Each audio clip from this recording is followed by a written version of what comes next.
Welcome to Sarah and Roger's project for Module 3. In Part A, we are going to look at the following ICT applications: Quizlet, online radio, Facebook, Google Docs, Etherpad, Google Translate, Snappy Words, and Grammar Grid. Part B consists of an ICT-based Shakespeare project. Quizlet is an online vocabulary learning program. The teacher writes a list of vocabulary words into the program, and students may practice them in several different ways. Quizlet allows students to make use of their gaming literacy in doing vocabulary work. Last year I did a research project as a part of a course at the NTNU University. Here are some of the results. Students generally like to work with Quizlet. It is little wonder that students with dyslexia are not so happy with vocabulary work though.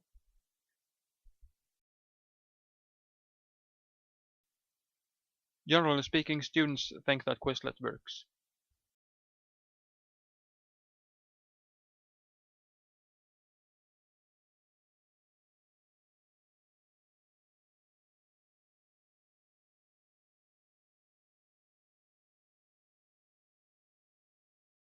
Dallas on the telly, much to my dad's disapproval. And he was a dad who would do things with us which weren't about politics. It wasn't, Here is a document that politics, contains but direct links politics to was a many big part radio of it. channels.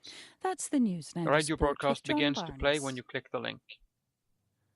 The bottom club in the Scottish In the background, Championship we hear Morton begin BBC their Radio search for a new Scotland. manager this morning. That's after It the is important to capital club use sacked authentic Alan Muir materials, following a and 5-1 few things defeat are to more Livingston. authentic than a varied The radio boxing program. world champion Carl Froch has retained his WBA Many students and enjoy IBF listening to super music when middleweight doing titles written after work. beating George Groves They in can select a Manchester. music radio channel, Referee and Howard by listening Foster they can stopped also the learn a fight in thing the or ninth two round, about the saying that society and the Groves country was where the unfit to radio station continue. is situated. But Froch has told the BBC that he will give Groves a rematch. If it makes sense and Eddie Hearn agrees. In Dudney et al., we read that there are different attitudes to using Facebook at school. When planning this project, we discussed it on Facebook. Even though Facebook can be a distraction at school, we conclude that it is a very good channel of cooperation when making a project or doing homework.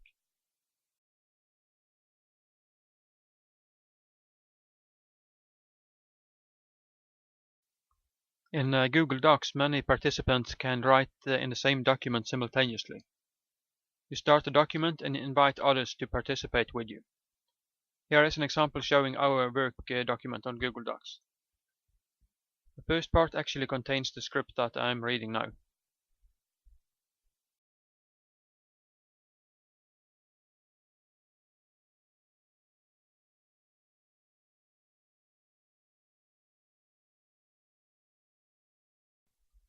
Here we see a discussion I had with NDLA, the Norwegian Resource Center for Online Learning Materials. NDLA has got an Etherpad solution. This is a similar kind of document to Google Docs, but it doesn't require you to log on. Anybody who has the link can write in it. This is very practical, but also problematic.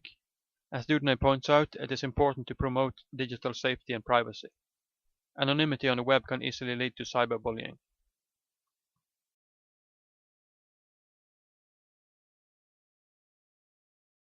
We all know Google Translate. It works well with single words. Google Translate is a valuable tool for immigrant students who can translate between their mother tongue, English, and Norwegian. On the other hand, when you write whole sentences, the results are often more humoristic than helpful. Here students need to use their critical sense and what Dudney et al. Call information literacy. While translation programs can give you a hint, they are not reliable enough yet. This technology is constantly improving, however.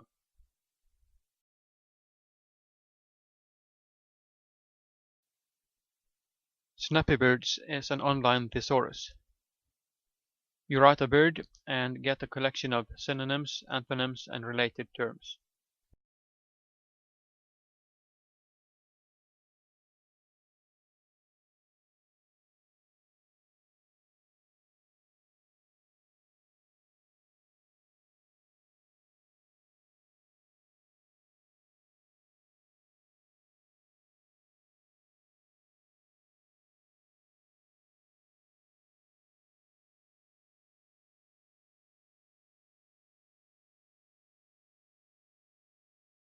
If you hover the cursor over a word, you get a definition.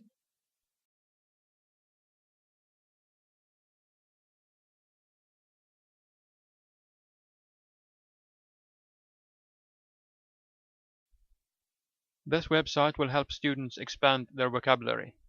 We may say it represents an unusual form of search literacy.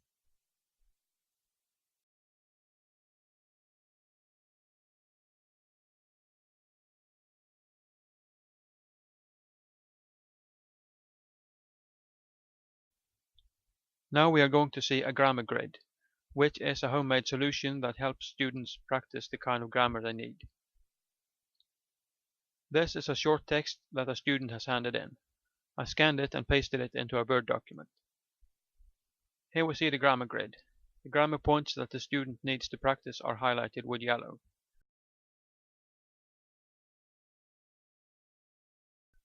The student chooses to work with apostrophes. When clicking the link, you are redirected to a different document that lies on Google Docs.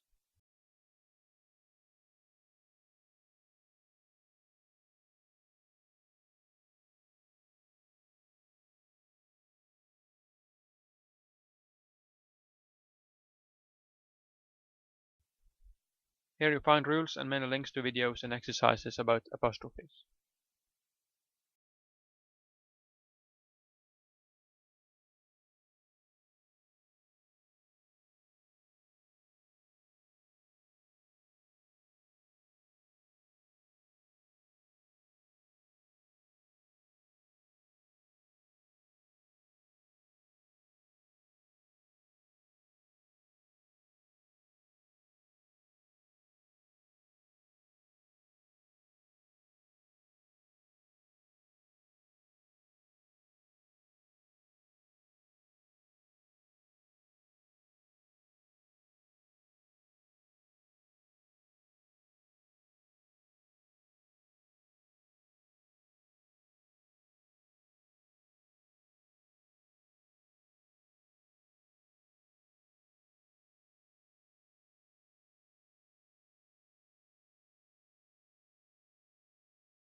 And now we move on to the second part of our presentation. We have put together an ICT-based project for upper secondary school English classes, which focuses on Shakespeare and is designed to make it interesting and appealing to pupils that often lack motivation and are not high achievers. In the 17th century, Shakespeare's plays and theatre-going in general were considered lowly and improper, suitable only for the common man. This is in stark contrast to today, where going to the theatre to see a Shakespeare play is regarded as the height of cultural sophistication. The project is designed to make Shakespeare accessible and understandable to pupils. It also makes use of what are often considered to be undesirable disturbances in the classroom: the smartphone, YouTube, and Facebook. The importance of digital literacy skills is stressed by Dudeny and others in the book, Digital Literacies, and the need to adapt our teaching accordingly. And I quote from page 3, "For our language teaching to remain relevant, our lessons must encompass a wide variety of literacies which go well beyond traditional print literacy." Unquote. We think this project does that.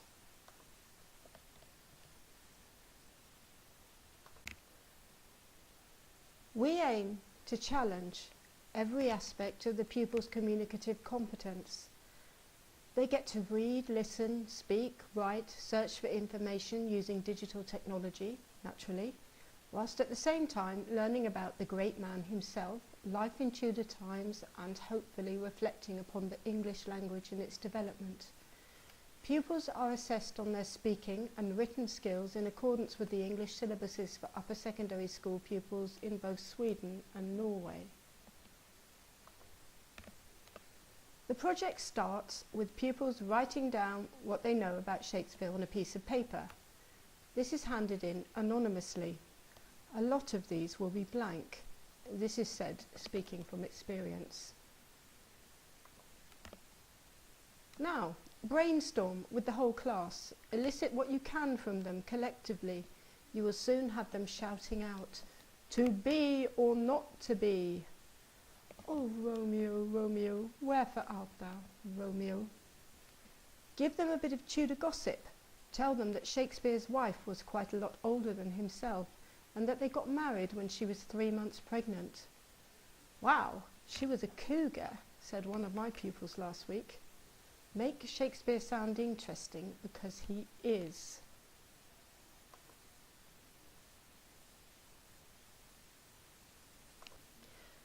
Now it's time to put the pupils' dreaded smartphones to good use.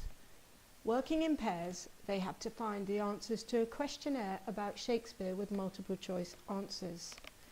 I use one from Progress Gold B. But if you don't have this, you can make up something similar. When the whole class is finished, go through the answers together. Time for homework. Give the class a link to a YouTube film about Elizabeth Theatre, which they are to watch in preparation for the next lesson. I post this up on my class's Facebook group page so they can't escape from it. This film is made by an American, so it naturally brings up discussion points in class during the next lesson about the differences in spelling and pronunciations between British English and American English.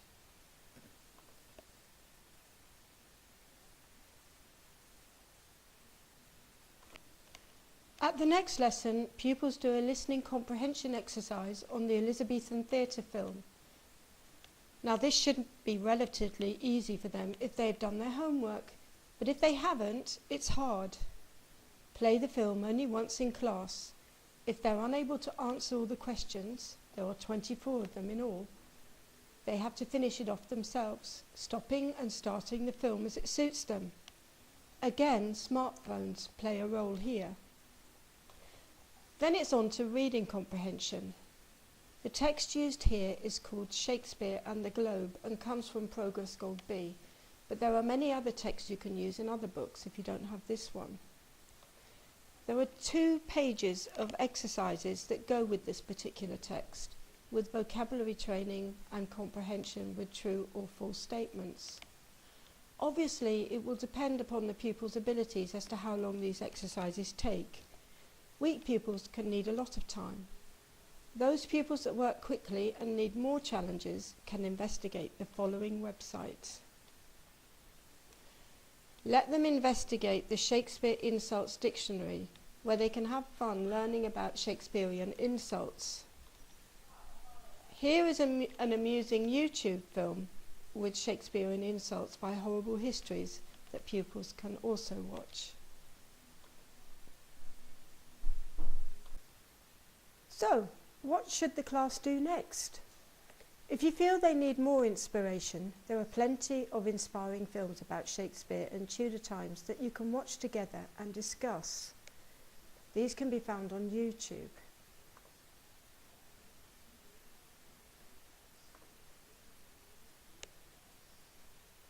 The YouTube links to these are shown at the end of this film.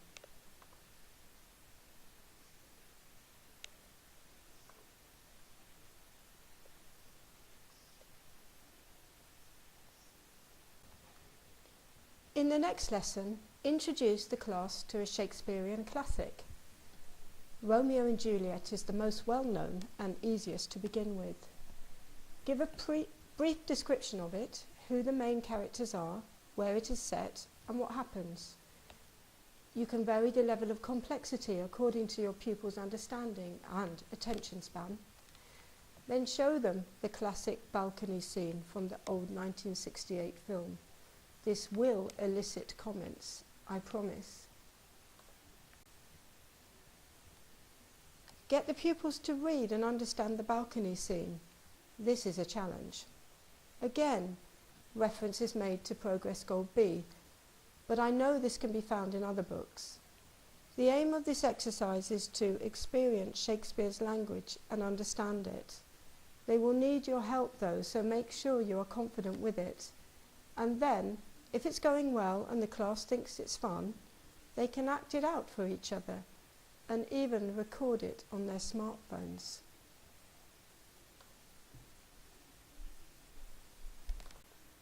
Next up is the Shakespeare play exercise.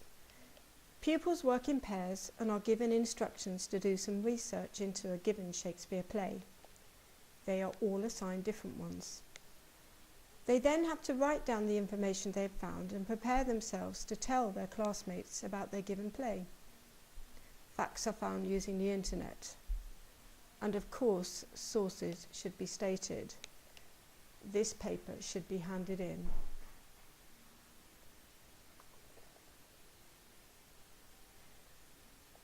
Pupils then spend the next lesson learning from each other about the different Shakespeare plays. To make sure they concentrate on what is being said, they have to fill in a form which is then handed in. They are also asked to assess their classmates' descriptions on a scale from 1 to 5. This exercise is done in groups of 4, with pairs interviewing each other. This lesson will also give you, the teacher, an excellent opportunity to individually assess pupils' speaking skills by getting each pupil in turn to explain their play to you on a one-to-one basis.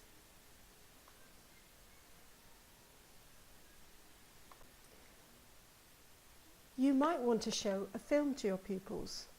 These are two that we strongly recommend: Shakespeare in Love and Romeo plus Juliet. Make sure you switch on the English subtitles. Or, if you're pushed for time, as we often are, show the trailers for these and encourage your pupils to watch them at home.